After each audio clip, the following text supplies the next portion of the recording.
Welcome back, everybody, to Game 2 of EDG versus Detonation FocusMe. And in Game 1, we got to see Nautilus picked into Thresh in the bottom lane, which is the second time we saw it today. And Raz and I wanted to break down why specifically it is a counter matchup, and a lot of it comes down to the hooks of the champion. So if we go into game right now, I'm on Nautilus, he's on Thresh, and I want to talk about the difference between the two hooks. So Thresh has a half-second wind-up on his hook before he throws it. So Raz, throw a hook, right? You'll notice the Thresh big wind-up before he gets the hook off. Nautilus, on the other hand, is a quarter-second cast time and a wider hitbox, right? So the reason that the Nautilus can block the Thresh in this matchup and why it's so good is if Raz ever tries to hook me, I can just reaction hook him and immediately neutralize it and land my hook. So Raz, just try and hook me. As soon as he starts the animation, I click it on him and we will meet in the middle. And then, because Nautilus is a bit more of an all-in champion with lower utility, he actually wins the damage trade and has just as good follow-up CC for the Thresh. So that's one of the main reasons we're seeing a one-dimensional Nautilus in these matchups against the Thresh. And we should be seeing a lot more Thresh 2 picks coming forward just because 4-second cooldown change from 20 seconds to 16. Nautilus still has a lower cooldown, but if I hit my Q, then it should still be a little bit more on my side, but not enough for me to be comfortable in the lane. Yeah, so Thresh doesn't really have any windows to try and get the advantage. That's one of the reasons we saw Meiko so dominant with the last game. We'll see if we see it once again as this series continues, and we're going to head to the casters for Game 2. Thank you very much for the breakdown, gentlemen. Does help explain a little bit how that lane went so heavily favored towards EDG in that game. But honestly, just the play from EDG as a team, as a whole, seemed to seriously outclass Detonation FocusMe in game one. It's something that we did see a lot of during the group stages of the play-ins, where Scout was finding solo kills, iBoy and Meiko were finding a lot of duo kills as well, and I feel that you kind of have to take them off some of these counter picks. Remember that it was game 1. Edward Gaming had side selection, and they intentionally chose the red side. So they wanted to give Scout the counter pick, they wanted to give the bot lane their comfort in the form of the Kai'Sa, and fortunately they were able to give Ray the counter pick as well. So all across the board, they had matchups that they were happy with. So what we need to see now from the side of Detonation FocusMe is not giving EDG that many options. Have slightly more reliable lanes that you can play around, and ideally, make it the bot lane. You heard what Jack was saying, right? Put Evie on something like a Sion. He can still be proactive, he can still be a playmaker, he can still be that tank engage tool, but instead just invest all your resources into shutting iBoy down. Because we've seen that when he gets ahead, along with Meiko, they are very, very scary. Well, Detonation FocusMe have opted into the red side themselves this time, so we will at least see the team switching sides here on Summoner's Rift. And honestly, the conversation, this is one that we've had here a lot in North America, because in North America, red side a lot of the time seems almost like a trap, because a lot of teams fail to properly draft around counter pick and utilize the advantages of the side correctly, while it seems like over in the LPL, that's the region that has the biggest difference overall positively, the last time I checked the stats, for red side winning over blue side, because everyone wants it, because everybody wants counter pick. And that honestly showcased it right there. It showcases what you can do with it. And EDG completely ran over that game, 20-2 at the very end, which, by the way, is the exact same score they had at the end of their first game against Infinity on day 2, which was the most dominant game in all of play-in groups. So the thing about the LPL is they like to fight a lot. Yes. So when they get themselves the counter pick, they leverage that advantage to its full extent. And the moment a tiny window opens itself up, they immediately go in and they try to shut that down. So we're jumping into draft. A couple of changes already coming through. Edward Gaming showing respect towards Evie's comfort. Making sure they ban away that Camille. They're saying, all right, we know you want to play around this guy. We know Steel was focusing the top lane last time around. Let's make sure that he doesn't get this pick here again if he wants it so badly. They'll ban that one away, along with the Tom Kench, while Detonation FocusMe will ban out the Rakan to start things off. And we finally see the Kai'Sa ban. I love this. We get iBoy taken off one of his most comfortable champions. He's definitely very capable on many other champions, and they are a little bit more lane dominant, things like the Varus, but it does mean that his 27, 28, 29 game Kai'Sa has been taken off the board. That's what I wanted to mention, because a lot of times you talk about a most played champion, a second most played champion. It's like, oh, he's got 10 games on this one, 8 games on this one. No. Throughout the regular summer split in the LPL, iBoy played Kai'Sa 27 times, with the next most popular champion being a tie between Varus and Lucian at 8 each. Those two put together is slightly over half of his Kai'Sa plays. He loves Kai'Sa, but will not get it this time around. The Tahm Kench also banned out means that the most popular support for both players is off the table, while Ryze and Aatrox are going to be the last couple champions banned away as EDG say, all right, time to lock in the first pick Aatrox. Urgot has Or not Aatrox, Urgot, that's the one. They're both very popular, Captain Flowers. It's an easy mistake to make. And Urgot, I'm curious as to why DetonatioN FocusMe have chosen to leave this champion open. Evie, I hope, has some kind of a counter pick, because if he doesn't, then EDG are already building an advantage towards the top side of the map. I'd quite like to see something like a Varus locked in right now for Yutapon. I think it's something that he is pretty comfortable on. It's strong in the bot lane. It's going to guarantee you a very solid 2 versus 2, and it's also something that Edward Gaming are not afraid to blind pick. So I feel like that they should lock that in now, especially seeing as they have so much time to get that counter pick top. Well, they do decide to go for the Gnar pick top lane into that Urgot. They're saying, all right, you want a ranged laner that's pretty strong into almost everything? We're going to hit you with a ranged laner that is historically strong in a lot of matchups. This is also the most played champion for Evie throughout the regular summer split, edging out the Camille by just a single game, as Clearlove will be locked into that Gragas here for the second game in a row. Remember, it can be flexed to bot lane as well. That is We true. did see That it is come true. out from Gambit earlier on. And also remember that Urgot can be played in the mid lane. Never forget that fact. His flexibility means that Ray could look to pick up any kind of counter pick up towards the top side of the map, as Ed would continue to just flick through all the different champions. And we're going to see an Akali. And I'm curious as to where that's going to go.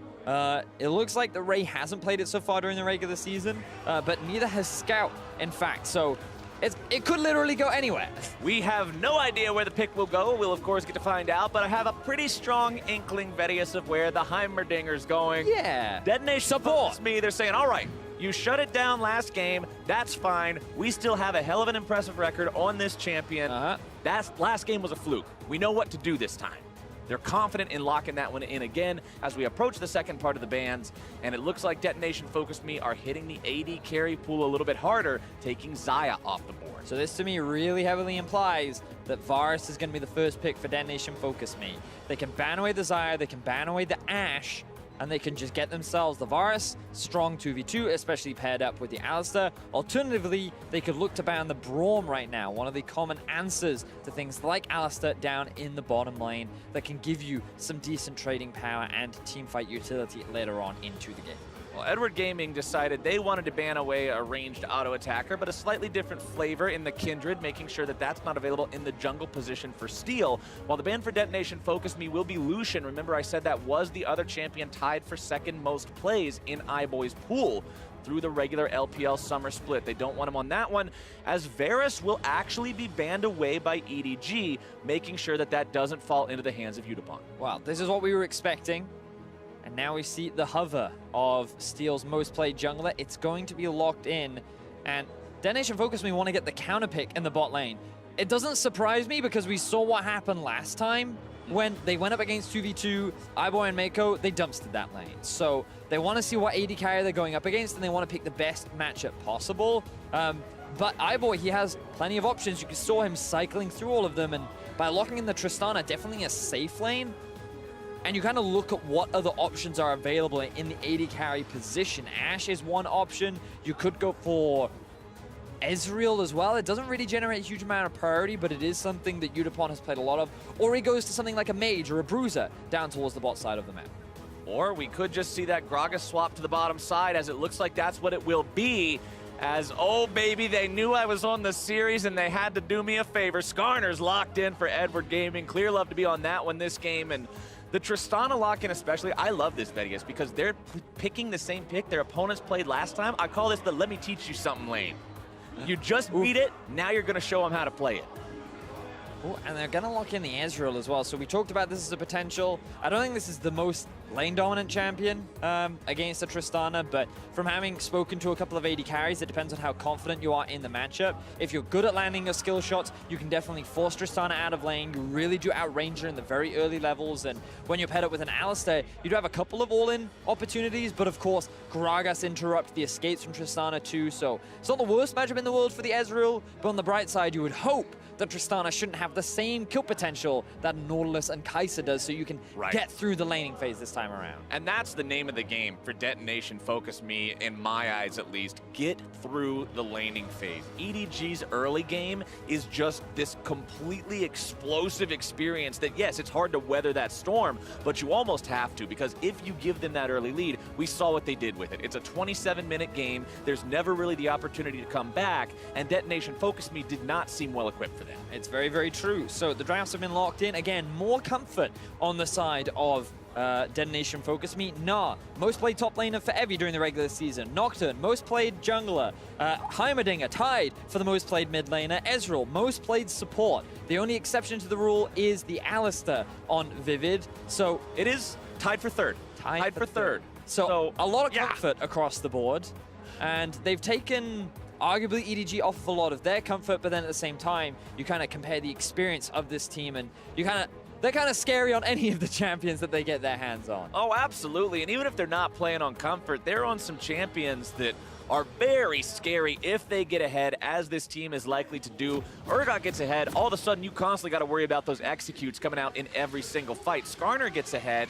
You're still in a situation where if anybody goes too far forward, you're in danger of that suppression, not to mention you're now having to pay the Skarner tax. Remember what QSS does to inventories. It slows you down, or it puts you in a situation where you're at the mercy of the pull. You know, Flowers, this may be the one and only time where we have your main versus mine. Oh, Nocturne yeah. versus Skarner. Now, it's kind of like a showdown. It's not mid lane, admittedly, right? I don't play Skarner mid lane. No, but I mean, the Nocturne isn't mid lane. Okay, okay. I thought you meant the showdown has to be mid lane. I was like, there is not a Spire mid lane. It does not work. But it's quite an interesting matchup, because for the Nocturne, I feel that, as you rightly said, if you're on a Spire, it's not that great for the Nocturne. But because of how slow the E is, you can often spell shield the stun. And because you run Lethal Tempo, you should actually out-trade the Skarner, I feel, for a large portion of the heavily game. out-trade him. You can actually out-trade him in the Spire early on, too. Ooh. Nocturne is one of the very few champions that can do that. Nocturne, Udyr, and Olaf can out-trade you in the Spire early on. Because the fear is really impactful in terms of 1v1 duels. Yeah. So I'm kind of looking at across the board at some of these 2v2s that could potentially happen. Like top lane and mid lane is where I expect kind of more jungle attention than anywhere else on the map. And if we see the Nocturne counter-ganking up towards the top side, we may actually see Ray being the one to start off in the jungle. Ray just trying to annoy these guys, keep him away here, throw down a little bit of harass as he walks his way back out. Oh, the other champion, for those of you at home who are curious, that beats Skarner in his Spires early on is Graves, but Graves is broken and beats everything right now, so don't worry about that one. Just don't fight Graves, ban him instead. As Steel will get his red buff early on here on the Nocturne. You can see Clearlove starting up on his bottom side of the map as well, going for that Krug clear. As Ray versus Evie, the Urgot versus the Gnar. Urgot has been such a strong pick in the top lane recently, Vedius, but Evie, the comfort pick that you already mentioned on this Gnar, a champion that can traditionally deal with pretty much anything top lane throws his way. I see this one getting bloody. So the thing is, from what I've heard from a lot of top laners, is that Urgot does just fine into Gnar, largely because he has slightly stronger wave clear, but also the shield on his W means that every time Evie tries to trade into him, he actually just has that extra health, quote-unquote, advantage. That means he can just slightly come out on top if Evie doesn't respect it enough. And you can already see Ray has been able to get the early push, and he's kind of bullying Evie out a little bit, but once some of the items start coming through, things like the Black Cleaver and your sticking power that you have on the mini Gnar, that's where I can really see Gnar starting to win out on these duels, especially in the side lane later on. Clearlove moving up, grabbing a Scuttle Crab here for himself. With the Spire under his control, he feels pretty comfortable around here. It is very difficult to run him down, even if you try to collapse on him, just because of the amount of speed that he gets in that zone. As we'll see the lane in mid being completely controlled right now by Ceros with this Heimerdinger. Very similar to what we saw last time around, right? With the Irelia into the Heimerdinger early on. It's hard to do anything about that, but we'll see Meiko and iBoy thinking about making a collapse from bottom lane here into mid, but instead just backing off, going for the Scuttle Crab. They're saying, hey, our jungler got the top side crab, their jungler will go for the bottom side, but we can just take this ourselves. interesting adaptation there from the bot lane of EDG.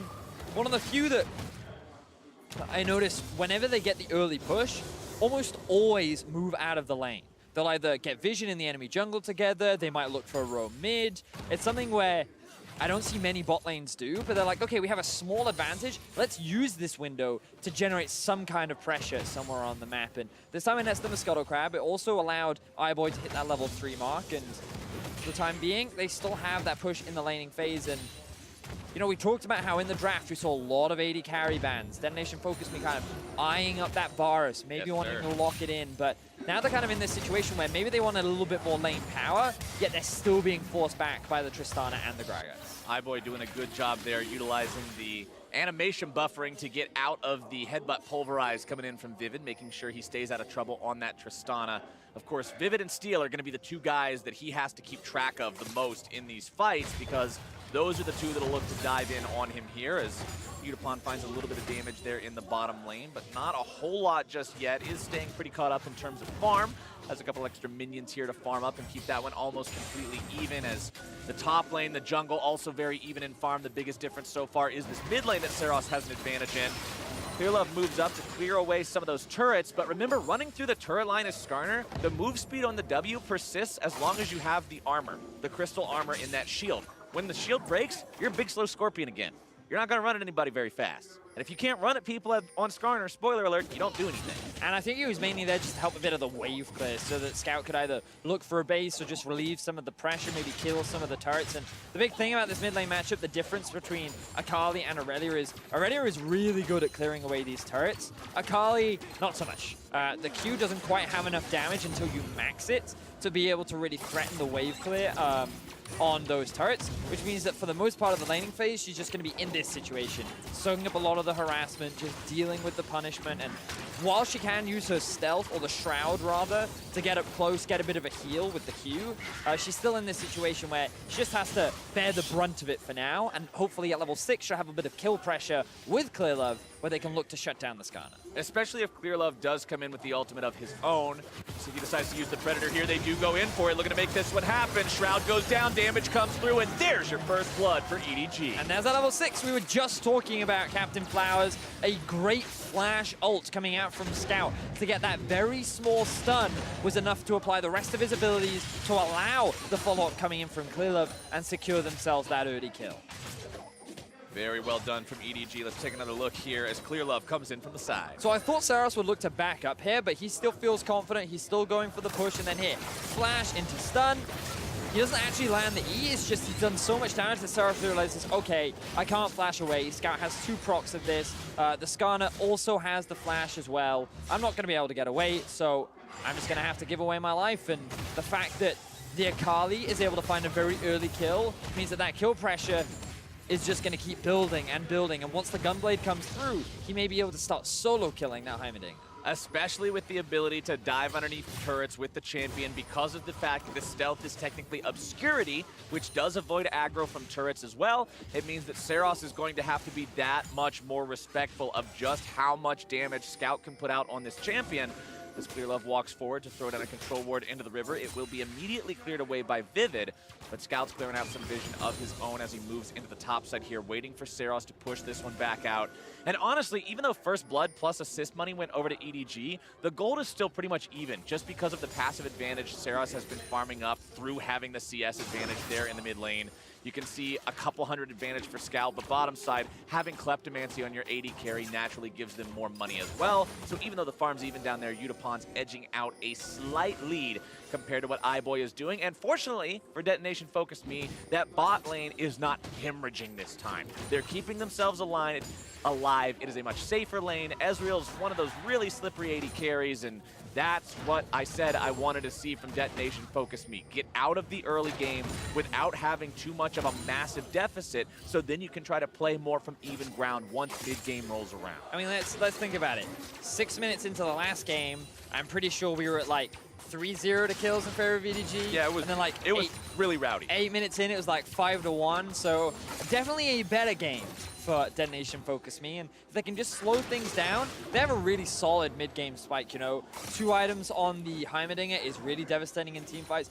2 items on the Ezreal as well can be very solid. So I see them having a big mid-game window that they can look to utilize, but Steel is the big guy in this early game that I want to see being proactive. He has the ulti. He should see the Skarner. Oh, actually, he wants the Skarner, beep, beep, here we go. Still looking to make it into a 2v2, though. DetonatioN FocusMe committing really hard. Turning things around. It's 1-for-1.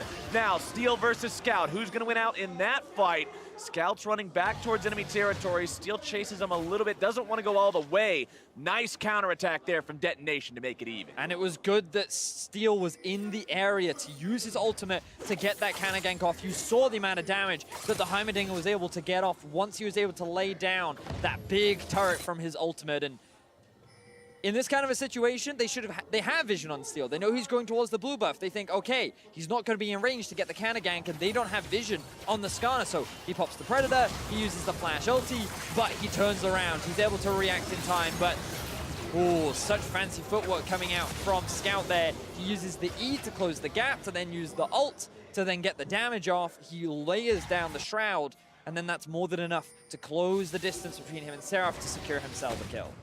Both those kills end up going on to the divers for their respective teams. The Nocturne getting extra money, the Akali doing the same. So the kill pressure from these two big threats will continue to climb as we move further and further here into the game. Bottom side, it's EDG again, just in control, but Vivid's looking to change that right now. iBoy going really far in. Gets the kill. Can he get the reset and get out? I don't think so. Steel's grabbing himself the counter kill. And we thought that with the draft changes coming in from DetonatioN FocusMe, EDG would not have a bot lane that would find kills. Yet once again, Meiko and iBoy find the 2 versus 2, but it ends up in a 1-for-1 thanks to the arrival of Steel. Steel is being in the right place at the right time so far, which is the name of the game for this dude. That's where he has to be to get this team into the mid-game. And DetonatioN FocusMe, although in play-in groups, they went a total of 1-3 before winning the tiebreaker against Kaboom for a final record of 2-3. They still had some strong moments. Remember, they took Cloud9 the distance in that one game. That could have very easily been a win for them if a couple things went differently. This is a team that can find wins against these larger region squads, and it looks like this time around, they seem to have found a strategy that works a little bit better for them as Evie goes in, finds the wall up through the flash anyway. Ray's gonna be eating yet another rock. Evie still has flash available. A little bit more damage might do it. Here in the mid lane, Ceros gonna be taken very low, still gonna be kept alive until the Ignite takes him down. Killing spree over to Scout. Steel still walking himself away, but Vivid will be the sacrificial Alistar as the damage comes in and the double kill arrives for Scout. So while a fight kicks off topside, all the action is really happening in the mid lane. Evie isn't able to find a kill onto Ray, but EDG find 2 quick kills in the mid. They'll turn this into a dragon as well, and now things are starting to spin in the favor of EDG once more. Ocean Drake over to EDG feels good for these guys. Extra regeneration as the laning phase continues to last. Sometimes you see those shut down early, but not today here as the Acer Predator replay comes up to break down the fight. Remember that Ceros, he doesn't have his flash available, but he feels safe because of Steel and Vivid, but the power of that Shroud allows Scout to just dive onto Ceros, and he can't peel for himself. He doesn't have the Zhonyas. The barrier isn't enough to keep him alive, and this is what a fed Akali looks like against a squishy mage. 4-0-0 is the scoreline for Scout now, and while he didn't have the most impressive performance in Game 1, he is compensating for that here in Game 2. Scout with 4-0 on a champion that honestly has so much say in how the fights go from this moment on. The amount of tools in your kit to reposition yourself, find the damage, duck out of the aggro, and then come right back into the fight. If he plays these upcoming skirmishes and fights correctly as the mid-game goes on, he should be able to run away with things with these squishy targets to kill in terms of the Heimerdinger, the Ezreal, even the Nocturne. There's a lot of opportunity here for Scout to really shine this game as Steel will pick up another red buff, and that ultimate is almost off cooldown for him to try to make another play. And you can see now that Scout has hit level 9 how much more wave clear. Once you max the Q ability, you get bonus damage to minions, and every time a turret gets placed down, it gets wiped out almost immediately, and having that extra bit of wave clear means that Scout has so much more priority in this lane, and look at how far back Ceros has to play. He knows how strong this Akali is. His flash still isn't available, and DFM already losing so much control of the map, only 13 minutes in. Hell, it's pretty brave to get that far away from the turret when you're up against a team like this with a lead like this, as Clearlove sees the opportunity to grab the Rift Herald here for himself on the Skarner. Does have the Ninja Tabbies and the Cinder Hulk complete. You can see his counterpart has decided to go for the completed Warrior, not completing the boots yet, instead just going for the Serrated Dirk. Wants the lethality, wants the one-shot potential when he dives in. I mean, that's what you've got to do with Nocturne. When you go in, you're probably going to die. The guy that you're ulting, he needs to be dead too. Yes, he certainly does. Now, Evie goes in once more. He has no support from his team, but his Scout. Ray's trying to turn things around here. Fires off the Harpoon, not going to find it. Nocturne ulti comes off there. Steel's just trying to buy a little bit more time here for his top laner. Not going to do it as Scout goes unstoppable. 5-0 on the Akali. Evie just doing what he can, but now Ceros is the one in danger. Ceros being collapsed on by multiple members here. Remember, Steel has no ulti available to get into this one. Heimerdinger's in some trouble. However, the flash gets him away for now. Skarner making the pull happen back on the Steel here as well, looking to make it a twofer. Vivid gets himself away. Steel will do the same, but it's still more advantage for EDG. And you're just seeing what happens when you invest resources into shutting the mage down and getting your assassin ahead. Ceros is 0-4-1 right now, and while initially during the laning phase, Scout needed help from his jungler, he's more than capable of just finding solo kills across the board. Now he has his eyes set on Yutapon. Up into the top side, AD carry versus Akali. You guys don't need me to tell you how that one goes. As mid lane, it's going to be another big push continuing for EDG. Tier 2 turret falls, courtesy of Shelly herself. She'll be sent back to the void right thereafter, but Ray is making plays happen on the bottom side of the map as well, taking down the Tier 1 turret, bringing EDG up to almost a 5K lead 15 minutes in. And we were talking about how 8 minutes into the game, it's pretty even, it's pretty close. Well, now everything has been unloaded from the side of EDG. They're just looking for kills all across the board. Ceros just slightly overextended in the mid lane, and 4 members show up. He tries to flash barrier. Unfortunately for him, it's not quite enough. Scout has more than enough movement speed to close the gap.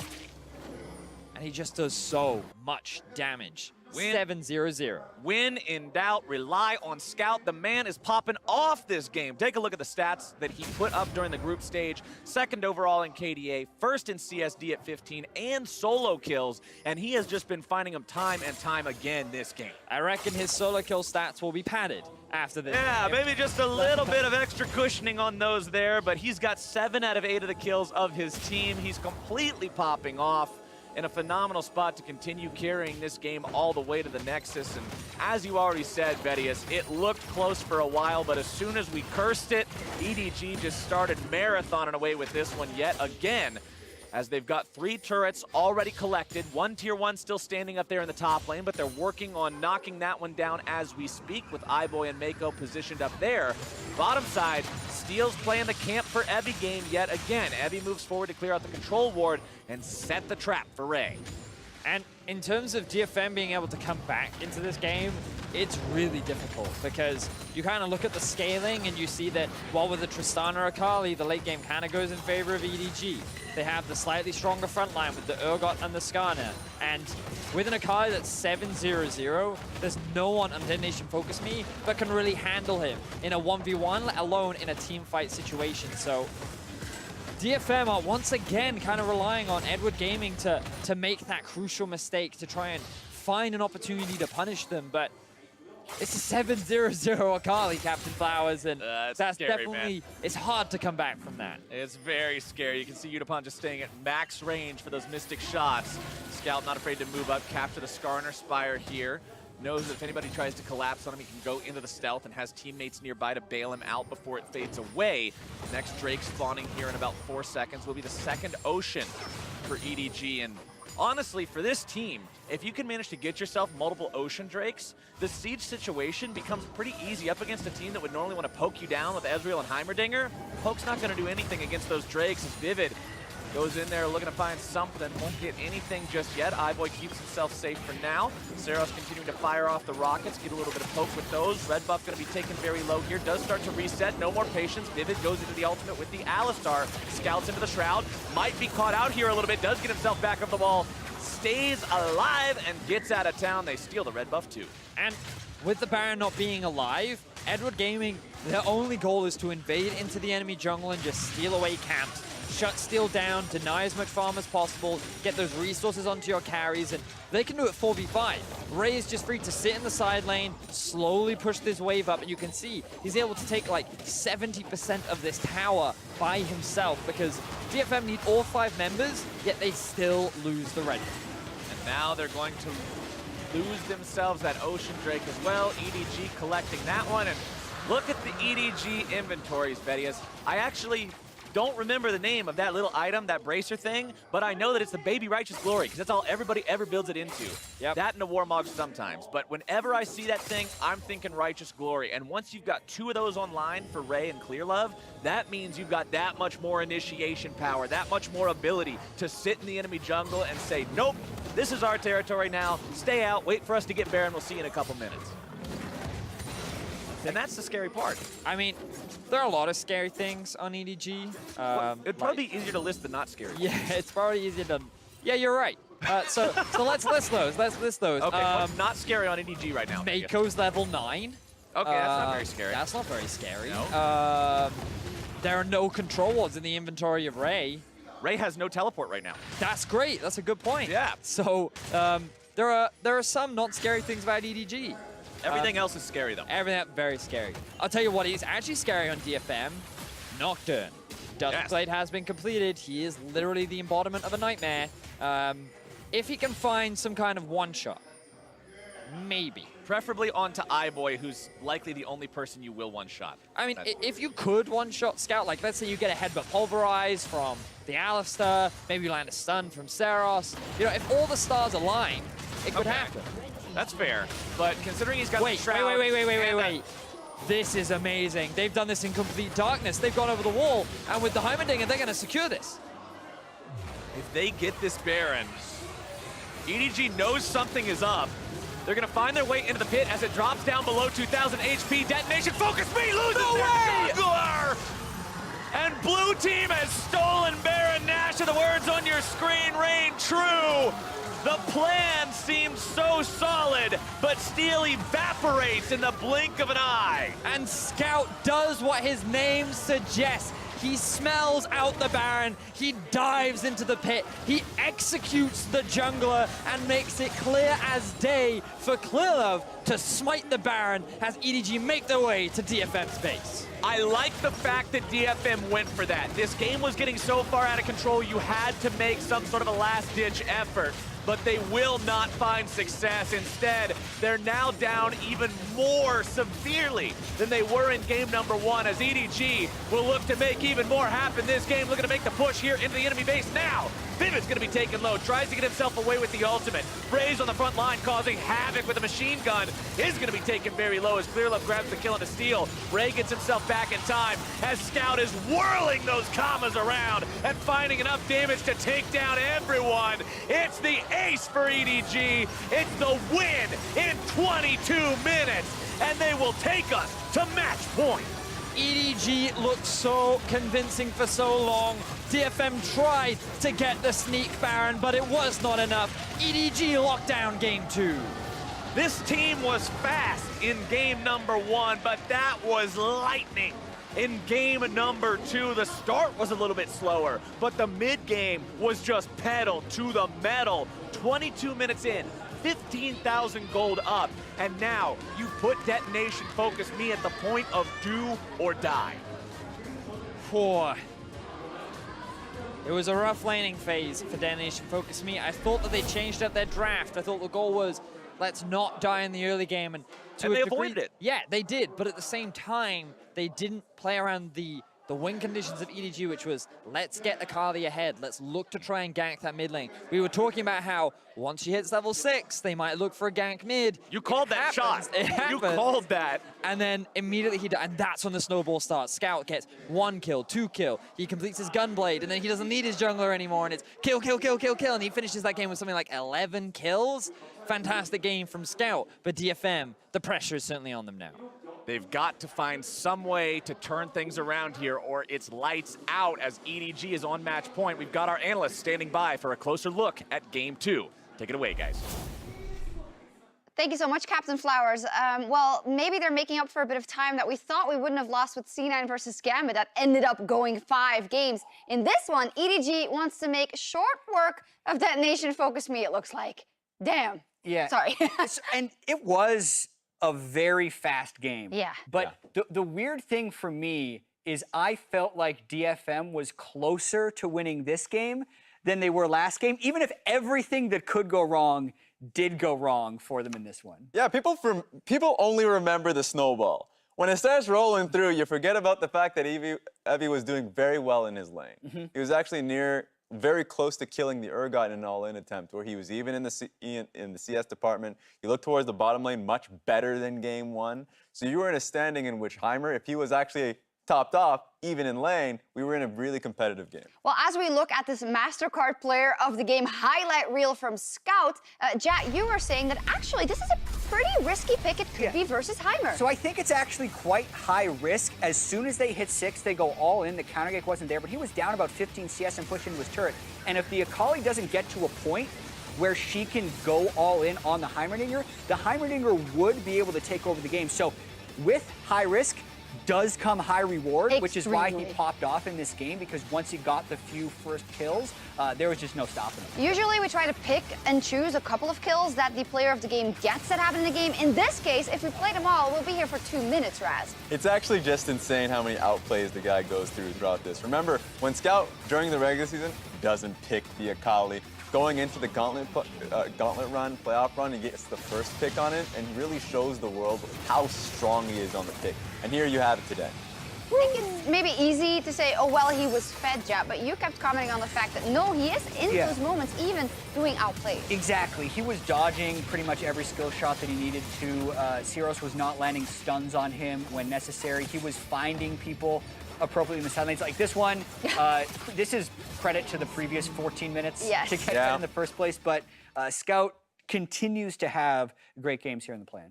And remember, like, with how fast that game accelerated, you already talked to the point if the first counter gank did go through. If Steel was there to stop that fight from happening, would have slowed the pace of the game down. Ezreal wouldn't have to have faced this demon this mid game.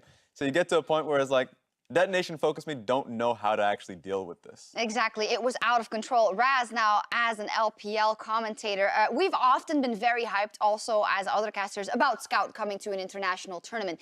It kind of feels like with these performances he's putting up right now, that this could be an extremely good group stage for him as well. How do you feel he's equipped to take on some of the opponents he's going to see? A possible Ucal, Kuro, Maple, Pobelter. Best we've seen from him, honestly. Remember from previous, like last year's Worlds, MSI performances, he's built himself a reputation of a double-edged sword, making mistakes, being a little bit too cocky in certain situations. I haven't seen that at all just this year. I felt like he was a lot more tame while still getting the advantages he got in the past. So while there have been shinier players, we even have Rookie coming out in Group D, I think this is a year for him to kind of wash that whole name away. Yeah, I mean, last year I put him in my top 20 players at Worlds. DeFiscio and Papa Smithy did not. This year I'm putting him in there again. All right. Revealing that list in 2 days. Jat's the seal of approval and a little tease for the list. The final thing I want to talk about for this game is what you mentioned there. DetonatioN FocusMe, they tried to sneak the Baron. This is so unfortunate for them that it got foiled. Yeah, and this is what we talk about with everything that could go wrong, did go wrong.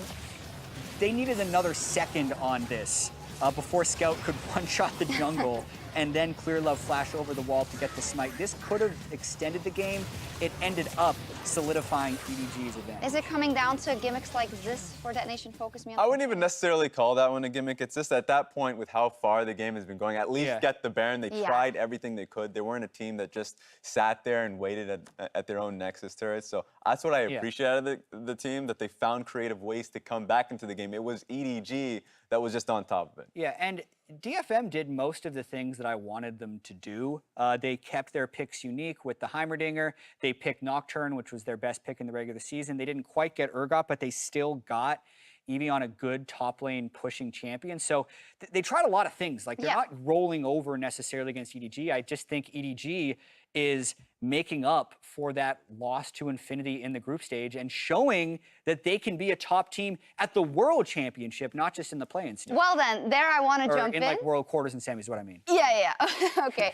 What I wanted to jump on there is I just got the news that Haro is in. So can DFM now rejoice knowing that with Haro, they threw that 7K lead versus Infinity? But I don't want to be that rough on him, Braz. I think bringing Haro in for EDG is great because he was talking about how nervous he was the last time he was on stage before the Infinity game. So it's good to give him that stage presence, but you're right about the whole, maybe that's a point of presence you can attack.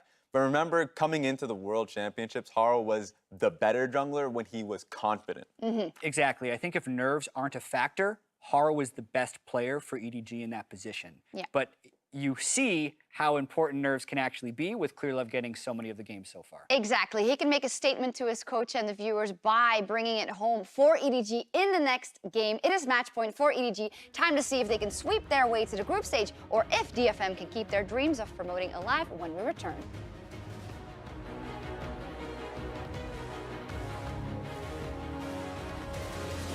Decides to use the Predator here. They do go in for it, looking to make this one happen. Shroud goes down, damage comes through, and there's your first blood for EDG. Still looking to make it into a 2v2, though. DetonatioN, FocusMe committing really hard. Turning things around. It's 1-for-1. Ceros going to be taken very low, still going to be kept alive until the Ignite takes him down. Killing spree over to Scout. Steel still walking himself away, but Vivid will be the sacrificial Alistar. Remember, Steel has no ulti available to get into this one. Heimerdinger's in some trouble, however, the flash gets him away for now. Skarner making the pull happen back on the Steel here as well, looking to make it a 2-for. DetonatioN, FocusMe, loses their jungler! And blue team has stolen Baron Nashor. The words on your screen reign true. Scout is whirling those commas around and finding enough damage to take down everyone.